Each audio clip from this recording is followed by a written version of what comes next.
राजनगर के पास एक घना और डरावना जंगल था, जिसके बीचों बीच एक रहस्यमयी झील थी। वर्षों से लोग कहते आ रहे थे कि झील के नीचे एक प्राचीन खजाना छिपा है, लेकिन जो भी झील तक गया उसने अजीबो-गरीब आवाज़ें सुनी और दहशत में वहां से भाग गया। खजाने की लालसा कई लोगों को खींच लाई थी, लेकिन आज तक कोई उसका रहस्य सुलझा नहीं पाया था। अंशिका, एक साहसी और बुद्धिमान पुरातत्ववेत्ता, जब राजनगर आई तो उसने झील के रहस्य की कहानियां सुनी। उसे अनदेखे रहस्यों को उजागर करना पसंद था। उसने ठान लिया कि वह इस खजाने को खोजेगी और दुनिया के सामने झील की सच्चाई लाएगी। गांव के लोग उसे रोकने की कोशिश करने लगे। एक बुजुर्ग ने कहा, बेटी, झील के पास जाना खतरनाक है, वह शापित है। जो लोग वहां गए वे कभी पहले जैसे नहीं रहे। लेकिन अंशिका ने दृढ़ता से जवाब दिया, हर रहस्य के पीछे एक सच्चाई छिपी होती है। अगर डर के कारण हम सच्चाई से भागेंगे तो अंधविश्वास कभी खत्म नहीं होगा। अगली सुबह अंशिका ने अकेले ही जंगल का रुख किया।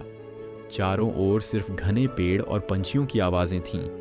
जैसे ही वह झील के पास पहुंची, हवा में ठंडक बढ़ गई और माहौल में अजीब सा तनाव महसूस होने लगा।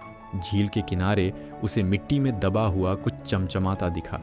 उसने पास जाकर देखा तो वह एक पुराना सिक्का था। सिक्के पर अजीब निशान और प्राचीन भाषा में कुछ लिखा हुआ था। अंशिका ने सिक्के को उठाया और ध्यान से देखा। तभी हवा में एक गूंज उठी, जो लालच करेगा वह मिट जाएगा, केवल वही सफल होगा जो सच के लिए आएगा। अंशिका ने तुरंत अपने चारों ओर देखा, लेकिन कोई नजर नहीं आया। उसने डर को दरकिनार करते हुए सिक्के को अपने बैग में रखा और झील के किनारों का मुआयना करने लगी। झील के चारों ओर और सिक्के बिखरे हुए थे।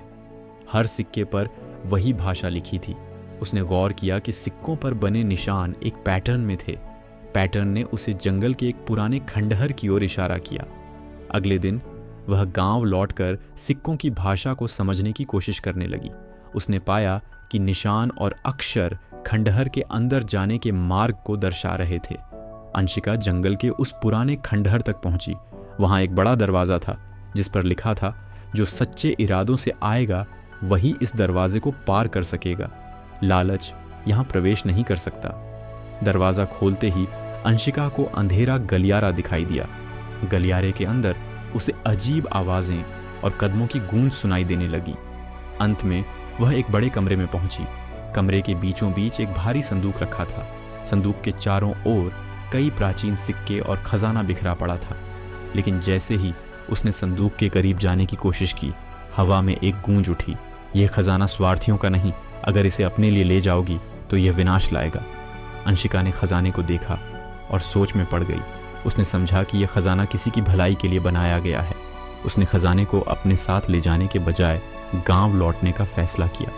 वह गांव पहुंची और सभी को झील और खंडहर की सच्चाई बताई। उसने खजाने का उपयोग गांव के स्कूल, अस्पताल और रोजगार के लिए करने का प्रस्ताव रखा। गांव के लोग उसके साहस और विवेक की प्रशंसा करने लगे।